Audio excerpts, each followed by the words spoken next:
Assalamualaikum warahmatullahi wabarakatuh.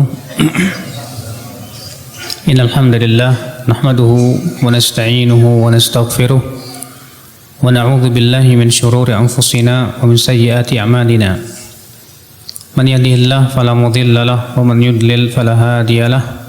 Asyhadu an la ilaha illallah wahdahu la syarika lahu wa asyhadu anna Muhammadan 'abduhu wa rasuluh.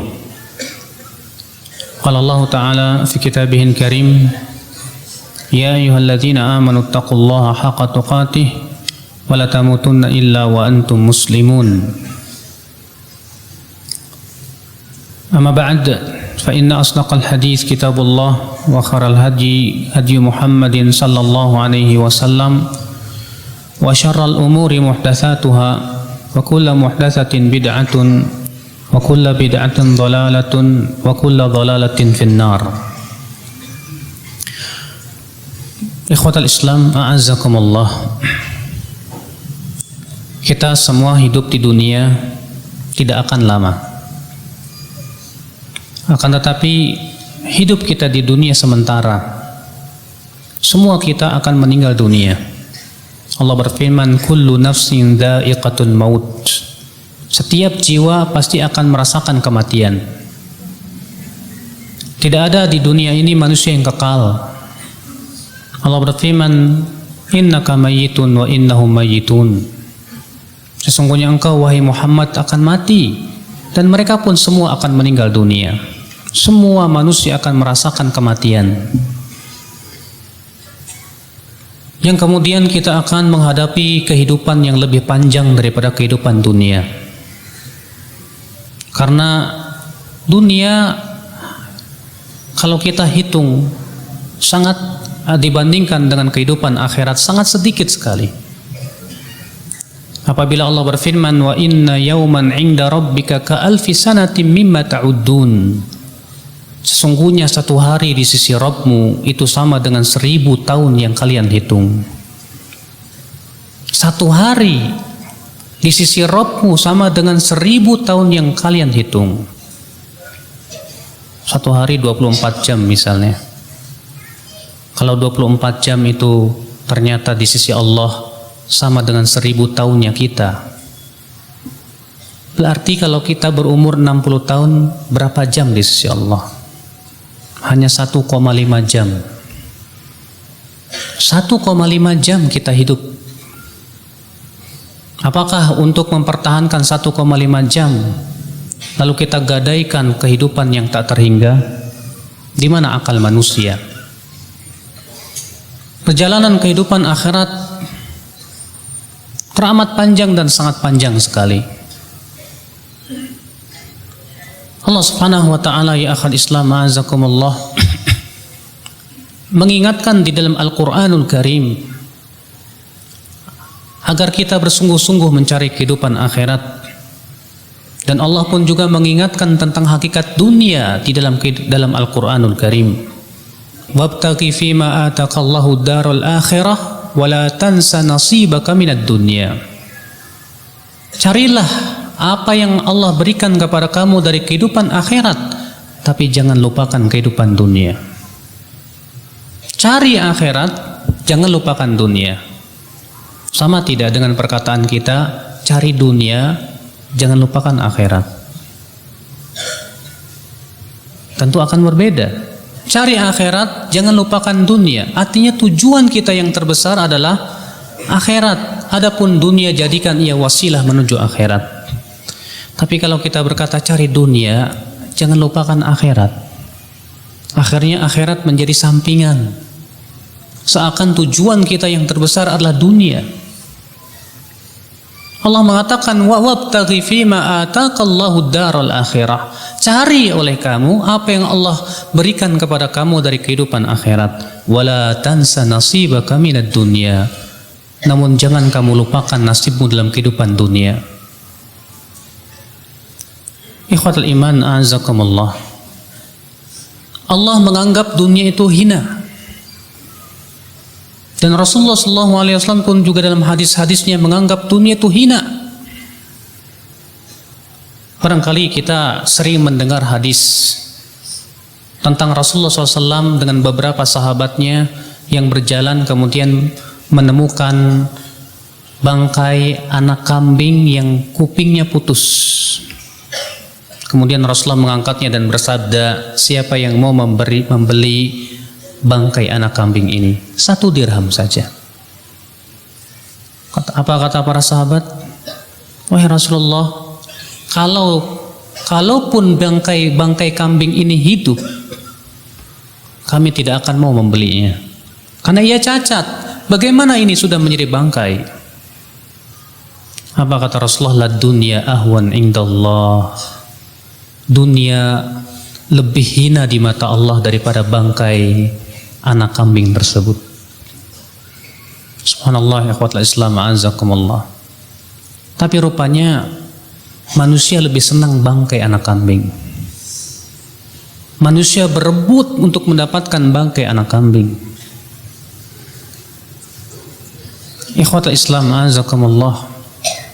Maka perjalanan kita menuju kehidupan akhirat ini ternyata tidak mudah. Terjal, banyak aral yang melintang. Apa itu halangan-halangan kita di dunia, Pak? Yang pertama, hawa nafsu yang ada dalam diri kita. Hawa nafsu, Allah mengatakan innan nafsa la'ammaratun bisu. Sesungguhnya hawa nafsu itu selalu menyuruh kepada keburukan. Hawa nafsu, syahwat. Allah menciptakan syahwat pada diri manusia untuk kemaslahatan kita. Syahwat makan, syahwat minum, demikian pula syahwat kepada wanita, syahwat kepada kedudukan, syahwat kepada harta. Untuk apa? Supaya kelangsungan kehidupan manusia. Namun ketika syahwat itu dilakukan dalam hal perkara yang menyimpang dari agama Allah Subhanahu wa taala, maka seringkali syahwat itu membinasakan kehidupan kita. Syaitan, di mana iblis sudah berjanji dalam Al-Qur'anul Karim, di mana Allah berfirman, "Fabima aghwaytani la aq'udanna lahum siratakal mustaqim." Ya Allah, karena Engkau telah sesatkan aku, sungguh aku akan halang-halangi hamba-hambamu dari jalanmu yang lurus. Thumma la'atiyannahum min baini aydihim wa min khalfihim wa an aymanihim wa an syama'ilihim wa la tajidu aktsarahum syakirin. Kemudian aku akan datangi mereka, ya Allah, dari arah depan mereka, dari arah belakang mereka, dari arah kanan dan kiri mereka, dan Engkau tidak akan mendapatkan kebanyakan hamba-Mu bersyukur, ya Allah. Subhanallah, ya akhal Islam. Terasa berat sekali perjalanan kita menuju akhirat ini. Kecuali orang-orang yang dirahmati oleh Allah, kecuali orang-orang yang diberikan oleh Allah kemudahan untuk senantiasa menaatinya. Wa qalilum mahum, namun mereka sedikit sekali.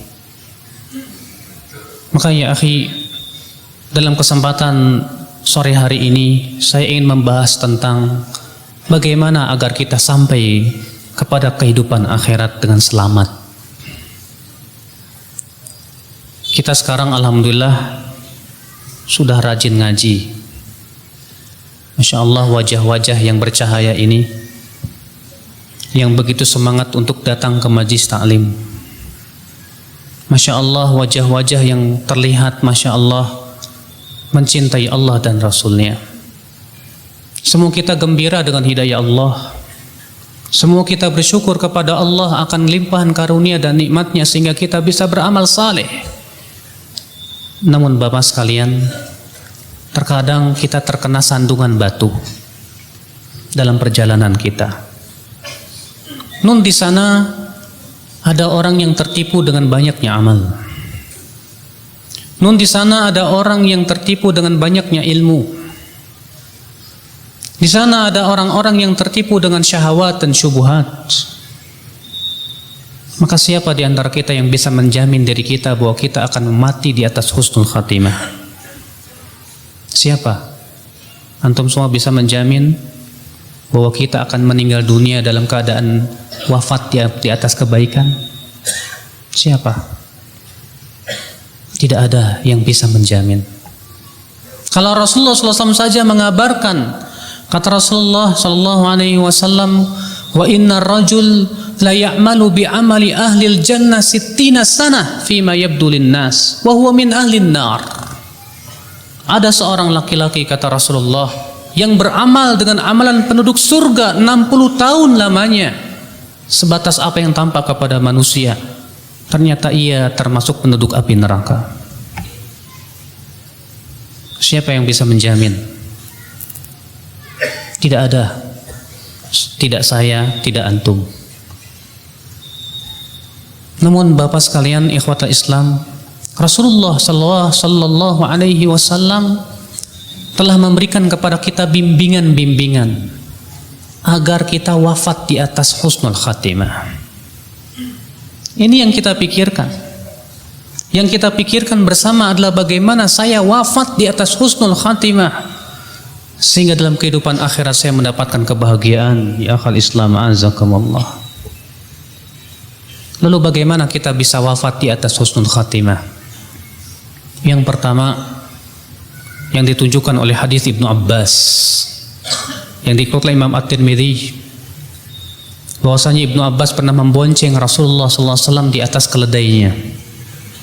Kemudian Rasulullah SAW bersabda kepada Ibnu Abbas, ya gulam, ihfadillah yahfadka. Ya gulam, ihfadillah tajitu tujahaka. Wahai anak, jagalah Allah, niscaya Allah akan jaga kamu. Wahai anak, jagalah Allah, niscaya engkau akan mendapatkan Allah di hadapanmu. Al-Hafidz Ibnu Rajab dalam kitab Jami'ul Ulum wal Hikam ketika menafsirkan hadis ini, beliau berkata, ihfadillah ay ihfad hududah wa awamirah wa nawahiyah. Jagalah Allah artinya jaga batasan-batasan Allah, jaga perintah-perintah Allah, jaga larangan-larangan Allah. Yahfadka, niscaya Allah akan menjaga kamu. Ay yahfadka fi dunyaka wa dinika wa akhiratika. Kata beliau, artinya Allah akan menjaga kamu dalam duniamu. Dalam duniamu kita apa? Kata beliau, kita dijaga harta kita, dijaga badan kita, dijaga istri dan anak-anak kita, dijaga akhirat kita, terutama ketika sakaratul maut. Allah menjaga kita ketika sakaratul maut. Ya akhwat Islam, azakumullah. Siapa di antara kita yang tidak ingin dijaga oleh Allah pada saat detik-detik yang sangat kita butuh sekali pertolongan Allah, yaitu ketika sakaratul maut, di mana syaitan tidak berusaha mengambil kesempatan emas ini agar seorang hamba wafat di atas su'ul khatimah. Na'udzubillah. Detik-detik yang sangat menentukan sekali. Maka orang yang dalam hidupnya menjaga Allah, dia perhatikan perintah Allah, dia perhatikan larangan-larangan Allah, dia perhatikan batasan-batasan Allah dengan penuh kesungguhan, ya akhwat Islam, maka orang ini dijaga oleh Allah sampai akhir hayatnya. Masya Allah, ya akhwat Islam, azakumullah. Ini yang pertama. Siapa di antara kita yang ingin dijaga di saat kita sakaratul maut? Siapa di antara kita yang ingin wafat di atas husnul khatimah? Jagalah Allah, jagalah agama Allah. Coba kita introspeksi diri. Sudahkah sholat kita jaga? Sudahkah berbagai macam perintah-perintah yang Allah perintah kepada kita sudah kita jaga? Demikian pula maksiat-maksiat itu sudahkah kita tinggalkan, ya akhwat Islam, azakumullah. Dan itu, ya akhi, tidak mudah. Supaya kita bisa menjaga agama kita, menjaga Allah Rabbul Izzati wal Jalalah, yang paling utama dan modal kita adalah menjaga hati kita. Karena keselamatan hati itu segala-galanya. Allah berfirman dalam surat Asy-Syu'ara ayat 88-89, Yauma la yanfa'u malu wala banun illa man atallaha biqalbin salim. Pada hari tidak bermanfaat harta dan anak-anak kecuali orang yang datang kepada Allah dengan membawa hati yang selamat. Subhanallah, ternyata keselamatan kita dalam kehidupan akhirat tergantung kepada keselamatan hati kita. Semakin hati kita selamat ya akhi, semakin di akhirat pun kita selamat. Makanya dari itulah ya akhi, pembersihan jiwa, pembersihan ya tazkiyatun nufus dalam Al-Quran sangat diperhatikan sekali. Sampai-sampai ketika Allah hendak menetapkan tentang pentingnya tazkiyatun nufus, Allah bersumpah 11 kali. 11 kali Allah bersumpah. Dan tidak pernah Allah bersumpah sebanyak itu dalam Al-Quran. Allah berfirman, wasyamsi waduhaha wal qamari idza talaha wan nahari idza jallaha wal laili idza yakshaha was samai wama banaha wal ardi wama tahaha wa nafsin wama sawwaha. Berapa itu?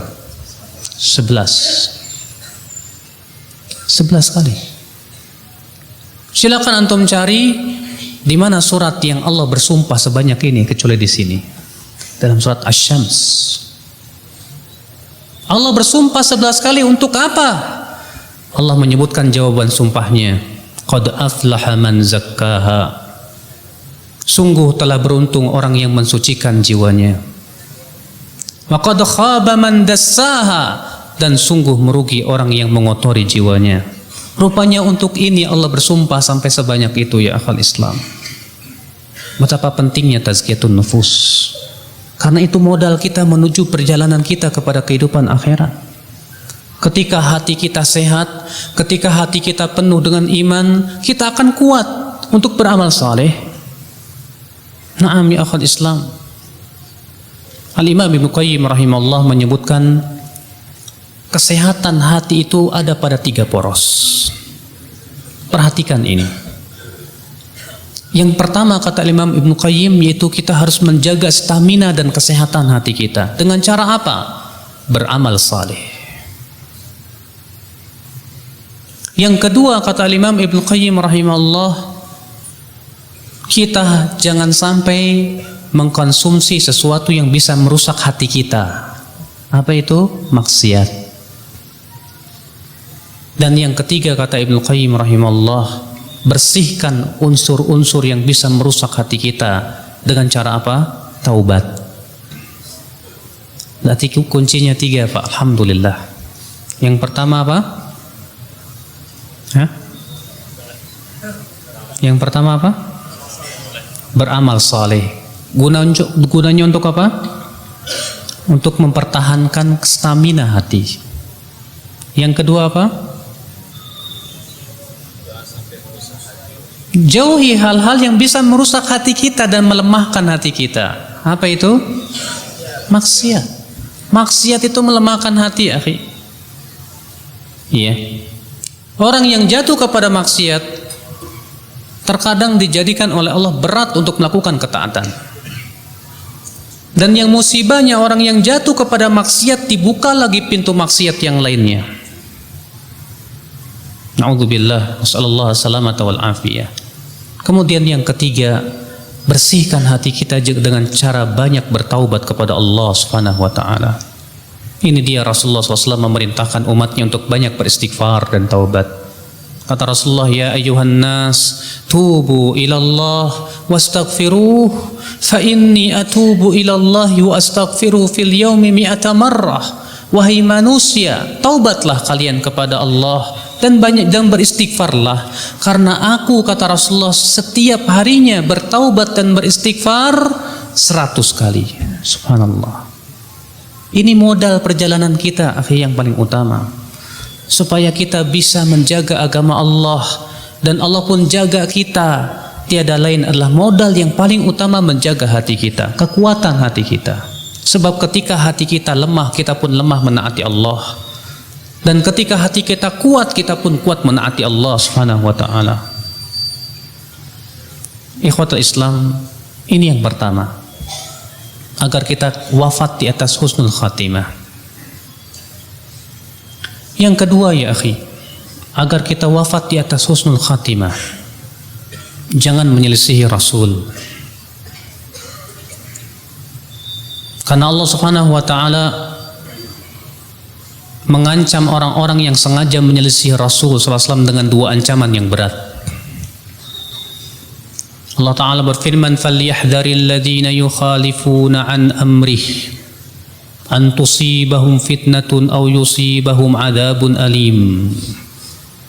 Hendaklah waspada, kata Allah, orang-orang yang menyelisihi perintah Rasul. Untuk apa? Untuk ditimpa fitnah atau ditimpa adab yang pedih. Di sini Allah mewanti-wanti orang yang suka menyelisihi perintah Rasul. Mereka akan ditimpa dua perkara dan dua-duanya pahit, ya akhi. Yang pertama, antusibahum fitnah, ditimpa fitnah. Apa yang dimaksud dengan fitnah di sini? Kata Imam Ahmad, al-fitnatu asyirk. Yang dimaksud dengan fitnah di sini yaitu syirik. Dan memang Allah Subhanahu wa taala dalam Al-Qur'an sering menyebut syirik itu dengan fitnah. Seperti firman Allah, waqatiluhum hatta la takuna fitnah. Perangi mereka sampai tidak terjadi lagi fitnah, maksudnya syirik.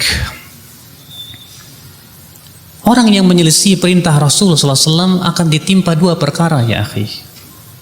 Yang pertama, antusibahum fitnah, akan ditimpa fitnah. Yang dimaksud dengan fitnah di sini apa? Syirik.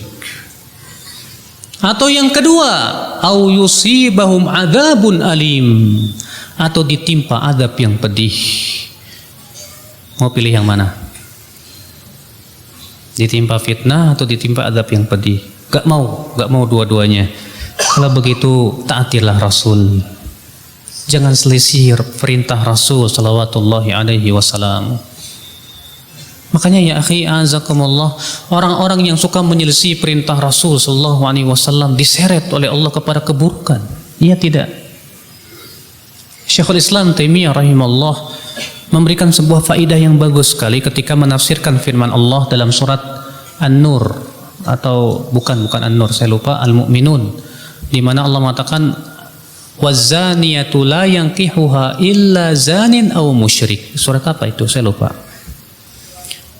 Surat An-Nur ya. Dan wanita yang suka berzina tidak boleh menikahinya kecuali lelaki yang suka berzina atau lelaki musyrik. Kata Syekhul Islam ini memberikan faidah kepada kita bahwa zina itu bisa menyeret kepada kesyirikan. Orang yang senantiasa melakukan zina diseret oleh Allah kepada kesyirikan. Makanya kita jangan menganggap remeh maksiat sekecil apapun, ya akhi. Kata Rasulullah, iyyakum wa muhaqqaratidz dzunub. Waspadalah kalian dengan dosa-dosa yang dianggap remeh. Iya. Al-Imam Ibnu Qudamah dalam kitab Mukhtasar Minhajul Qasidin berkata, dosa kecil bisa berubah menjadi dosa besar dalam tiga keadaan. Keadaan yang pertama, indal israr, ketika terus-menerus dilakukan, maka dosa kecil itu berubah menjadi dosa besar. Yang kedua, indal ihtiqar, yaitu ketika kita menganggap remeh dosa itu, maka itu menjadi besar. Yang ketiga, ketika yang melakukan dosa kecil ini seorang yang menjadi panutan manusia. Misalnya yang melakukan dosa kecil ini seorang ustadz, sehingga diikuti oleh orang banyak, maka ini menjadi dosa besar, kata beliau. Ikhwata Islam azakumullah. Maka Allah Subhanahu wa taala mewanti-wanti. Allah berfirman, "Falyahdharil ladzina yukhalifuna an amrihi an tusibahum fitnatun aw yusibahum adzabun alim." Hendaklah waspada orang-orang yang sengaja menyelisih perintah Rasul untuk ditimpa apa? Fitnah, atau ditimpa apa? Adab yang pedih. La ilaha illallah. Berarti ya akhal Islam azakumullah, kewajiban kita adalah untuk ittiba Rasulullah sallallahu alaihi wasallam. Dan itulah yang akan mendatangkan ya akhal Islam ampunan dari Allah. Allah berfirman dalam surat Ali Imran ayat 31 apa? Qul in kuntum tuhibbunallah fattabi'uni yuhibbukumullah wa yaghfir lakum dzunubakum. Katakan, jika kalian mencintai Allah Subhanahu wa taala, maka ikuti aku, yaitu Rasulullah sallallahu alaihi wasallam. Niscaya Allah akan mencintai kalian dan mengampuni dosa-dosa kalian. Subhanallah, ikhwatul Islam, azakumullah. Tapi ternyata ketika kita ingin ittiba tak mudah. Ketika kita ingin berusaha meretas tali sunnah tak mudah.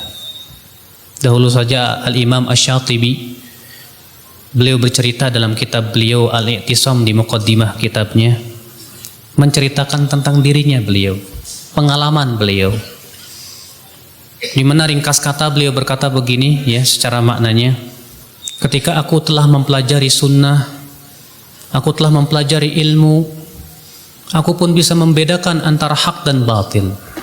Aku bisa membedakan antara bid'ah dan sunnah, syirik dan tauhid.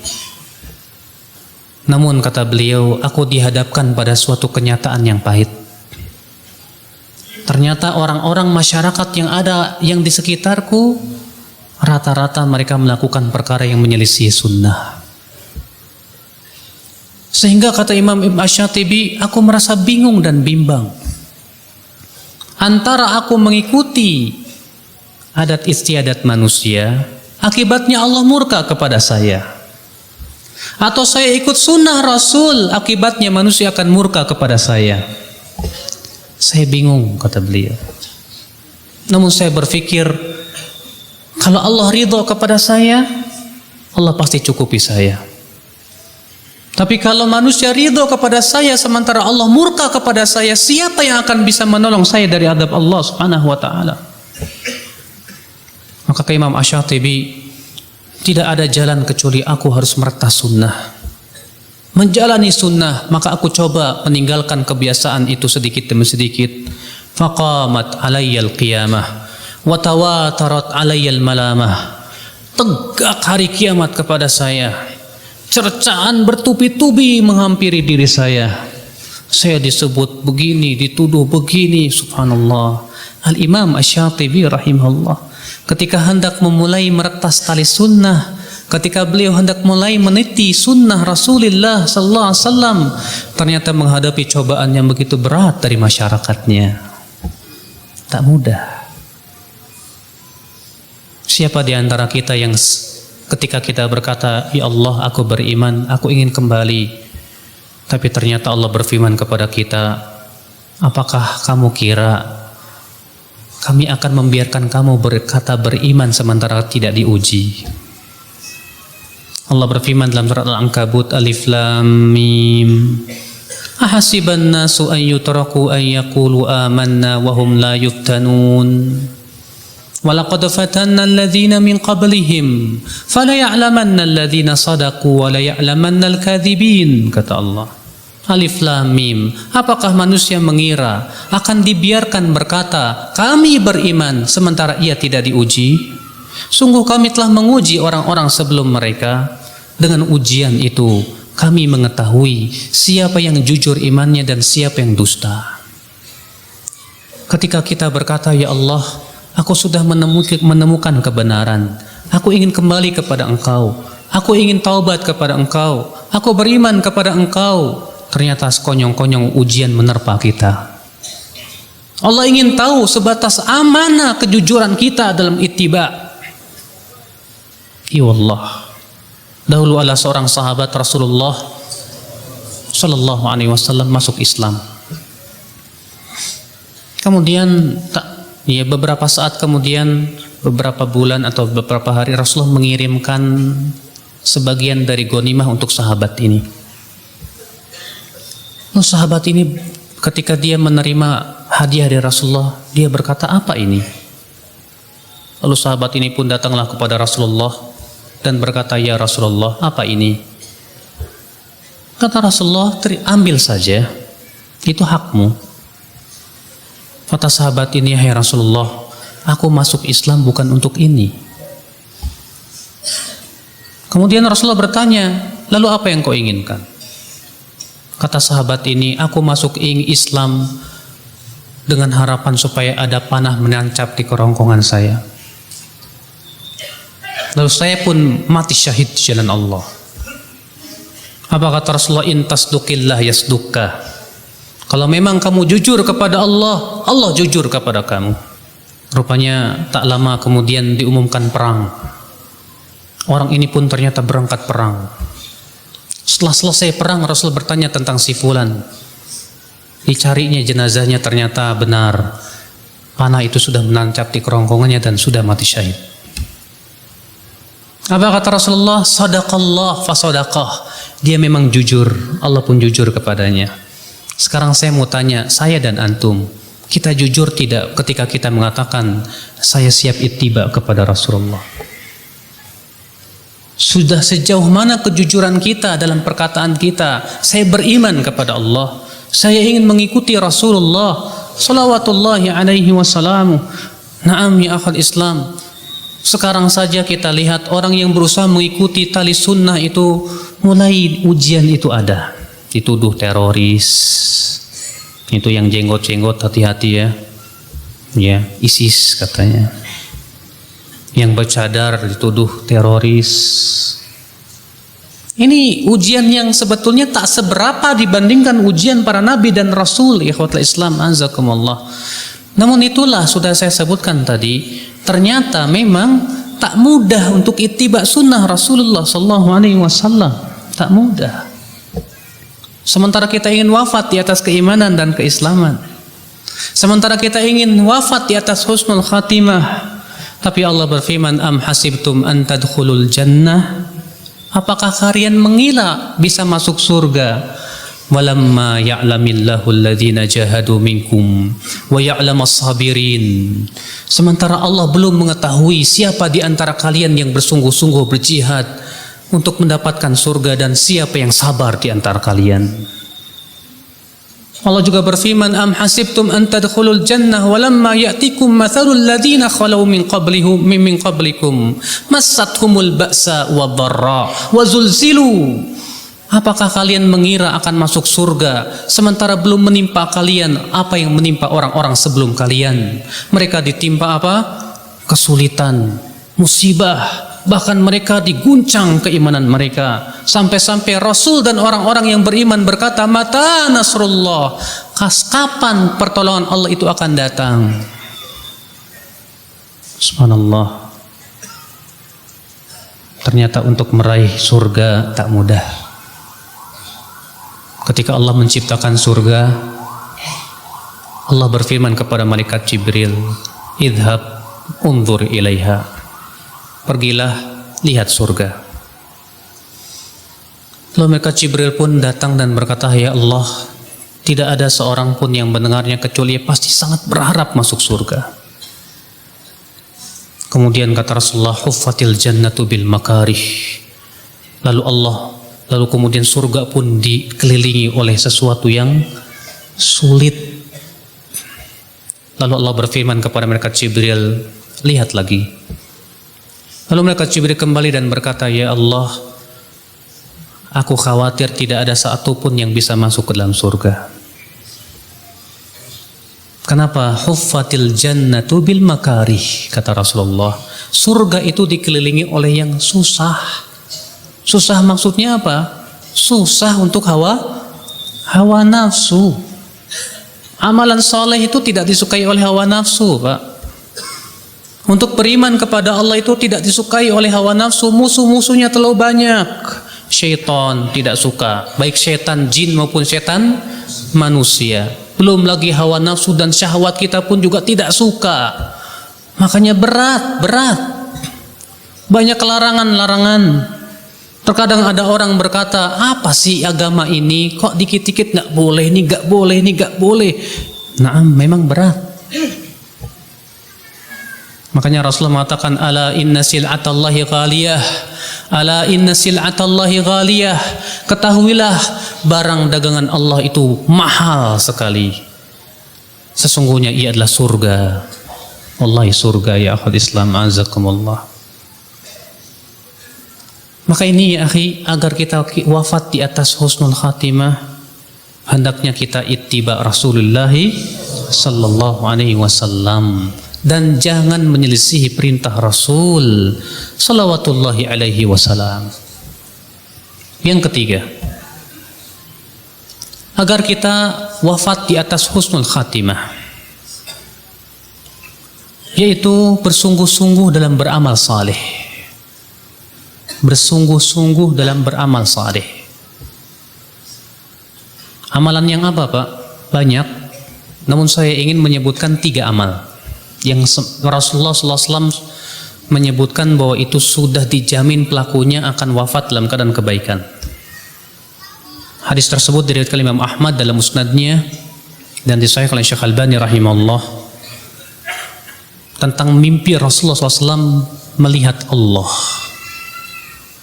Kata Rasulullah, ra'aitu Rabbi fi ahsani suratin, ra'aitu Rabbi al-barihata. Tadi malam aku bermimpi melihat Allah. Fi ahsani suratin, dalam bentuk yang sangat indah. Faqala li, lalu Allah berfirman kepadaku, ya Muhammad, atadri fima yahtasimu fihi al-mala'ul a'la. Tahukah kamu apa yang sedang dipersengketakan, yang sedang diperbincangkan oleh malaikat yang ada di langit? Faqultu la adri ya Rabb. Lalu aku berkata, kata Rasulullah, tidak tahu ya Allah. Fawadu'a kaffah baina mankibai hatta wajadtu burdahu baina sadyai, kata Rasulullah. Maka Allah pun meletakkan telapak tangannya di antara 2 pundakku, sehingga aku merasakan dinginnya di antara 2 dadaku. Fa'alimtu ma fis sama'i wal ard. Aku pun tahu apa yang terjadi di langit dan di bumi. Faqal, lalu Allah berfirman lagi, atadri fima yahtasimu fihi al-mala'ul a'la. Tahukah kamu apa yang sedang diperbincangkan oleh malaikat yang ada di langit? Maka Rasul bersabda, na'am ya Rabb adri. Aku tahu ya Allah. Fil kafarati wad darajat. Tentang amalan yang menggugurkan dosa dan amalan yang mengangkat derajat. Kemudian Rasulullah menjelaskan, fa ammal kafarat, adapun amalan yang menggugurkan dosa, famasyul aqdami ilal jamaat, berjalan kaki menuju salat berjamaah. Wantidharus salawati ba'da salawat, menunggu salat sampai salat berikutnya di masjid. Wa isbaghul wudu'i indal makruhat, dan menyempurnakan wudhu di saat-saat sulit.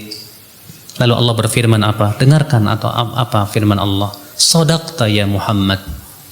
Kamu benar wahai Muhammad. Faman fa'ala dzalik 'asha bi khairin wa mata bi khairin wa kana min khati'atihi ka yaumi waladatu ummu. Siapa yang melakukan itu, ia akan hidup dalam keadaan baik dan wafat pun dalam keadaan baik, dan ia akan bersih dari dosanya seperti dilahirkan oleh ibunya. Hanya 3. Apa itu? Apa tadi, Pak? Berjalan menuju masjid dijaga oleh dia. Apa lagi? Menunggu sholat sampai sholat berikutnya. Antum Masya Allah duduk setelah sholat maghrib sampai sholat isya sambil menunggu sholat, apalagi sambil mengaji duduk. Alhamdulillah.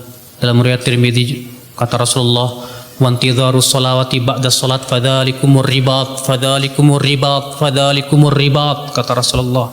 Menunggu sholat sampai sholat berikutnya itu sama dengan ribat, ribat, ribat. Apa itu ribat? Berjaga di tapal batas dalam rangka berjihad di jalan Allah Subhanahu wa taala. Yang ketiga apa? Menyempurnakan wudhu di saat sulit, ketika kita sakit atau sangat dingin, ya, kita tetap sempurnakan, kita berwudu 3 kali sepertinya wudu Rasulullah dan para nabi. Kata Rasulullah, kata Allah, siapa yang melakukan itu, ia akan hidup dalam keadaan baik dan ia akan meninggal dalam keadaan baik. Bersyukurlah antum yang senantiasa rindu kepada masjid. Bersyukurlah antum yang ketika mendengar adzan hati antum rindu untuk segera berjalan bermunajat kepada Allah. Karena perjalanan antum ke masjid perjalanan iman. Banyak orang yang bisa menentukan Gunung Rinjani, mendaki gunung sampai ke puncaknya, mudah bagi dia. Tapi untuk berjalan kaki ke masjid 200 meter sulit. Iya tidak? Iya. Karena memang ternyata perjalanan menuju masjid perjalanan iman, butuh kepada kekuatan iman ya akhwat Islam. Azakumullah. Sudah masuk isya. Sudah masuk isya. Hah? Ini dengar ada salat adzan? Oke. Teruskan aja. Baik. Ikhwatul Islam azakumullah. Rasulullah SAW dalam hadis ini ya menceritakan tentang mimpi beliau melihat Allah Subhanahu wa taala dengan bentuk yang sangat indah. Dan ternyata Allah bertanya kepada Rasulullah tentang amalan apa yang sedang diperdebatkan oleh para malaikat. Ternyata tentang amalan penggugur dosa dan amalan yang mengangkat derajat. Ternyata amalan penggugur dosa yang Rasulullah sebutkan 3 perkara.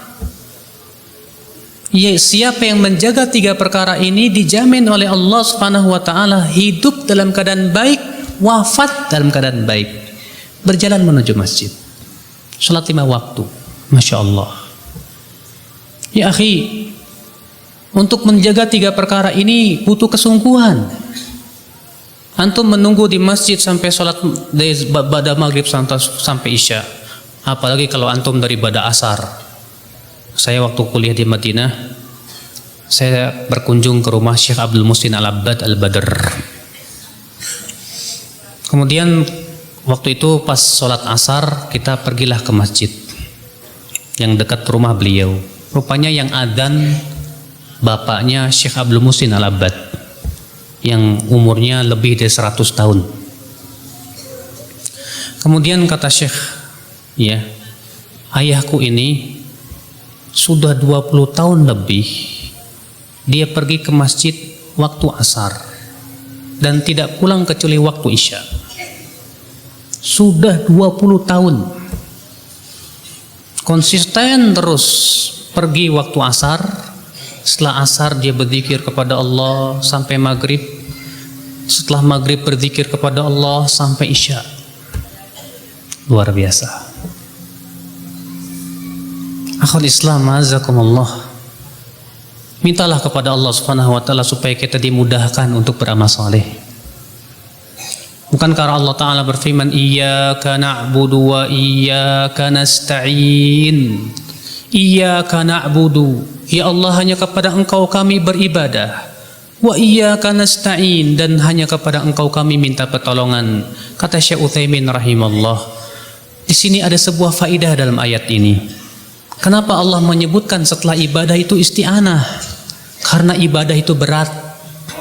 Maka kita minta pertolongan kepada Allah supaya dibantu untuk ibadah. Dan ini sepadan dengan doa Rasulullah, Allahumma a'inni ala dzikrika wa syukrika wa husni ibadatika. Ya Allah, bantu aku. Untuk apa? Untuk senantiasa berzikir kepada Engkau. Antum tahu tidak, Pak? Zikir itu amalan yang sangat ringan loh. Siapa di antara antum yang tidak mampu mengucapkan subhanallah? Bisa? Bisa. Siapa di antara kita yang tidak bisa mengucapkan alhamdulillah? Siapa di antara kita yang tidak bisa mengucapkan Allahu Akbar? Ringan? Ringan. Tapi pahalanya besar tidak? Besar. Iya. Allah berfirman, "Wadzakirin Allah katsiran wadzakirat. A'addallahu lahum maghfiratan wa ajran 'azima." Lelaki yang banyak berzikir dan wanita yang banyak berzikir kepada Allah, Allah persiapkan buat mereka ampunan dan pahala yang besar.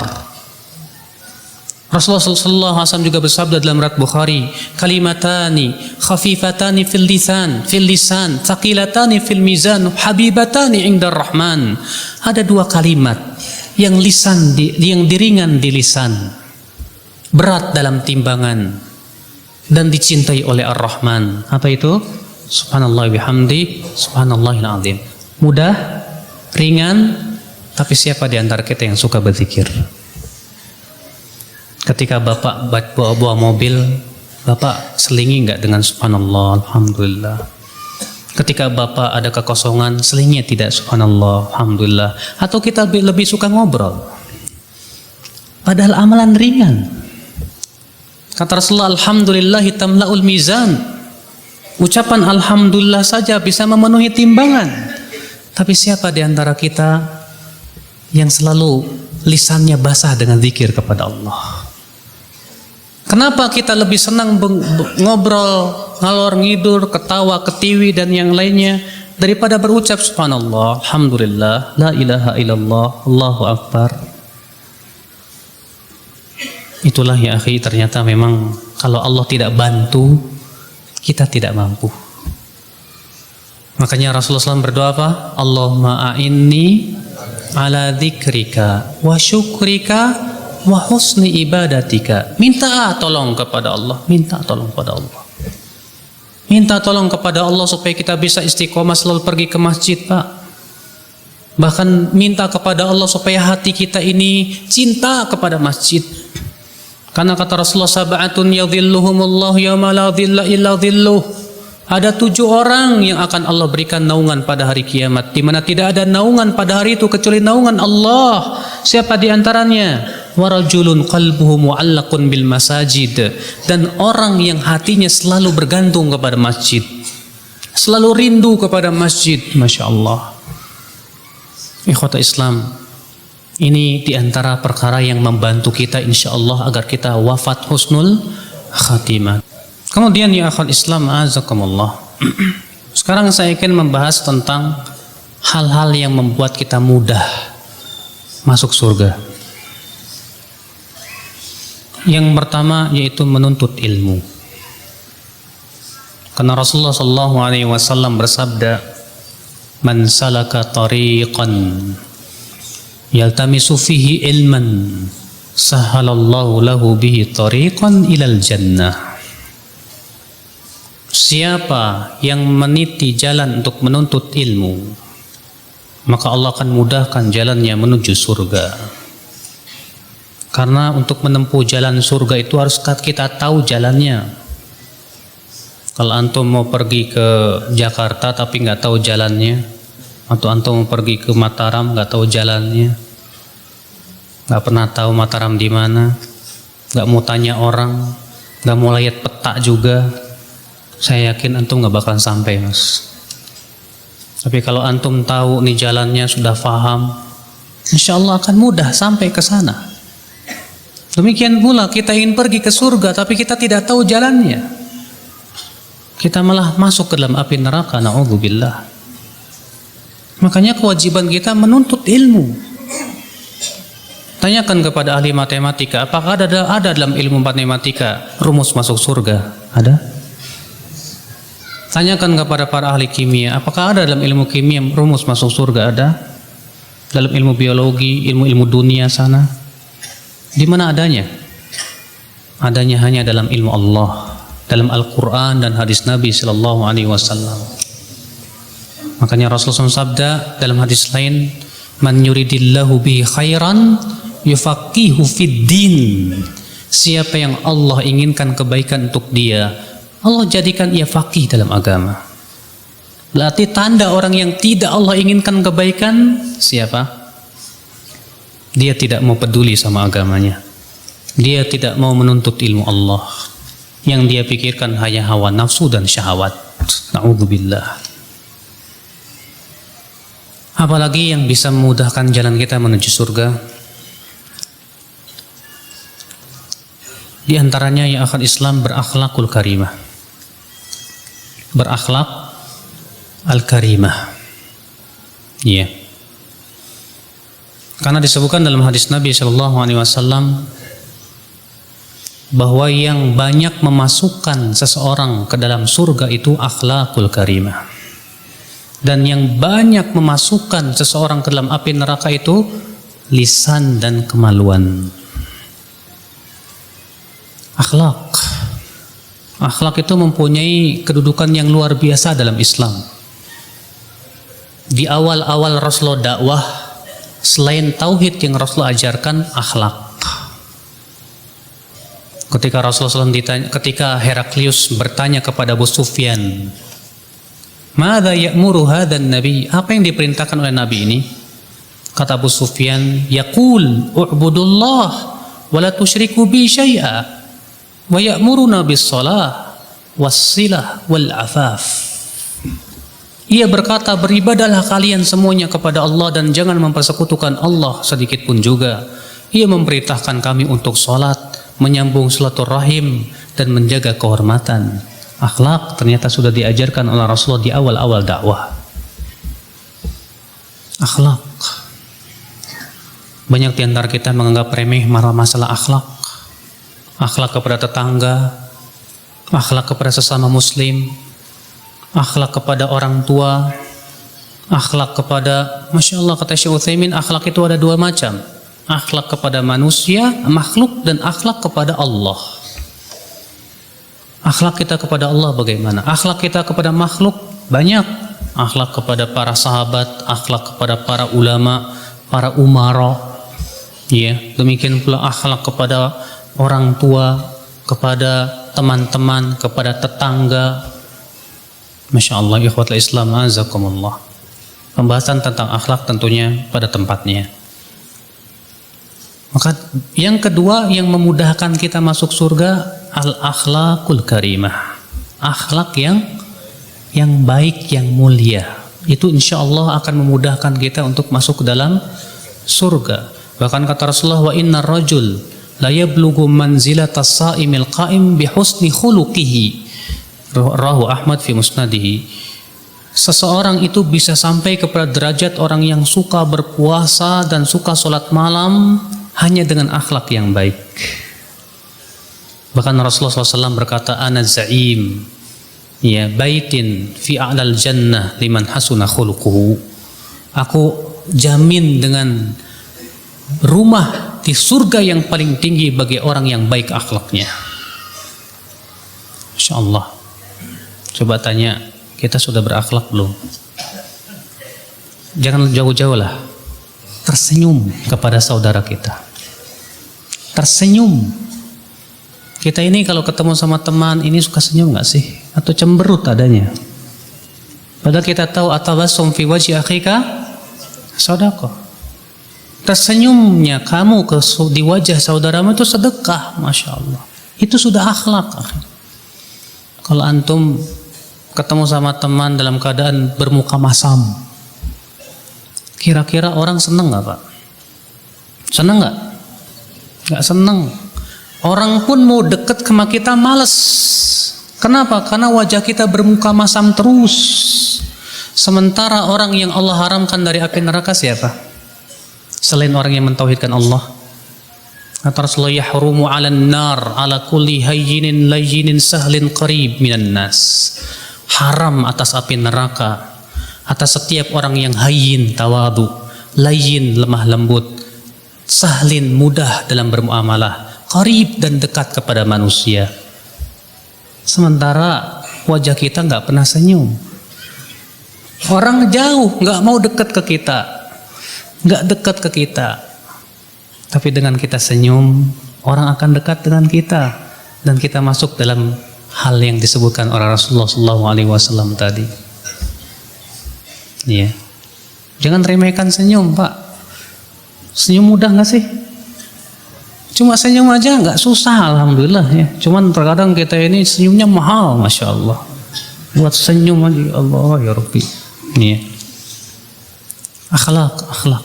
Itu insya Allah memudahkan kita untuk melangkahkan kaki kita menuju surga, insya Allah Ta'ala. Iya. Kemudian Rasulullah mengatakan, man qala raditu billahi rabba wa bil islami dina wa bi Muhammadin sallallahu alaihi wasallam nabiyya wajabat lahul jannah. Ini juga perkara yang memudahkan masuk surga. Siapa yang mengucapkan raditu billahi rabba, aku ridho Allah sebagai Rabb, wa bil islami dina, dan aku ridho Islam sebagai agama, wa bi Muhammadin sallallahu alaihi wasallam nabiyya, dan aku ridho Nabi Muhammad sebagai nabi, maka wajib dia masuk surga. Sebetulnya banyak amalan-amalan yang bisa memudahkan kita masuk surga. Namun kita cukupkan dengan hal itu dan kita buka tanya jawab. Di sini ada beberapa pertanyaan. Apa maksud berjalan ke masjid? Apakah berjalan kaki atau dengan kendaraan? Berjalan kaki, Mas. Karena semua hadis yang menyebutkan pergi ke masjid selalu berjalan kaki. Iya. Yang lebih sharih lagi dalam sebuah riwayat Al-Bazzar dan disebutkan oleh Al-Hafidh Al-Mundhiri dalam kitab At-Targhib wa Tarhib dan disahihkan oleh Syekh Al-Albani rahimahullah, bahwa ada seorang laki-laki yang paling jauh rumahnya dari masjid, itu di ujung awali sekitar 5 kilo. La tukhti'uhu shalah, tapi ia tidak pernah absen dari salat berjamaah. Kemudian dikatakan kepada dia, "Lau istaraita himaran, bagaimana kalau kamu membeli keledai saja? Dengan keledai itu bisa menghindarkan kamu dari panasnya ramdha, apa itu, pasir, dan membantu kamu di kegelapan malam." Apa kata dia? La uhibbu dzalik, saya enggak mau. Saya ingin langkah kakiku mengangkat derajat dan mengampuni dosa. Apa kata Rasulullah? Allah sudah memberikannya semua untukmu. Orang ini disuruh beli apa? Kendaraan. Dulu kendaraan apa? Keledai atau unta. Kalau sekarang apa? Honda atau Yamaha. Ternyata orang ini menolak dan dia berkata, saya ingin setiap langkah kaki saya dihitung oleh Allah. Masya Allah. Berarti itu menunjukkan ke masjid itu sunnahnya apa? Jalan kaki. Iya. Tapi daripada antum malas, mendingan naik motor, Pak. Wah, malas jauh 2 kilo. Ya wis lah, naik motor lah daripada enggak. Iya. Tapi kalau antum bisa, Masya Allah. Sekitar setengah tahun yang lalu atau 1 tahun yang lalu, saya kedatangan tamu dari Jambi, Pak. Dia bilang, alhamdulillah Ustadz, saya dapat hidayah melihat Roja TV, alhamdulillah. Dia pun juga ngobrol-ngobrol, dia bilang, jarak saya dari rumah ke masjid 5 kilo, Ustadz. Alhamdulillah saya tidak pernah absen sholat, 1 sholat pun juga. Sementara rumah saya dengan masjid itu harus melewati hutan. Kata anak, di waktu subuh pun antum pergi? Iya, saya pergi jam 3. Melewati hutan, gak takut harimau, tawakal sama Allah. Anak mikir kalau anak gak bisa kayaknya. Iya, antum luar biasa sekali, subhanallah. Iya. Jarang akhi orang-orang seperti itu yang sangat cinta kepada masjid. Ya. Apa makna hadis yang mengatakan barang siapa yang jujur kepada Allah maka Allah akan mewujudkan cita-citanya? Memang cita-citanya apa? Jadi presiden? Jadi apa? Kata Ibnu Hazm, cita-cita yang paling tinggi itu surga. Kalau cita-cita dunia rendah, Mas, rendah. Karena dunia rendah tidak? Rendah. Surga itu tinggi tidak? Tinggi. Maka cita-cita mukmin itu tinggi semuanya. Kenapa? Kalau ditanya apa cita-cita kamu? Saya ingin masuk surga. Subhanallah. Ini baru cita-cita. Kalau ini kamu jadi apa? Jadi dokter. Itu dunia.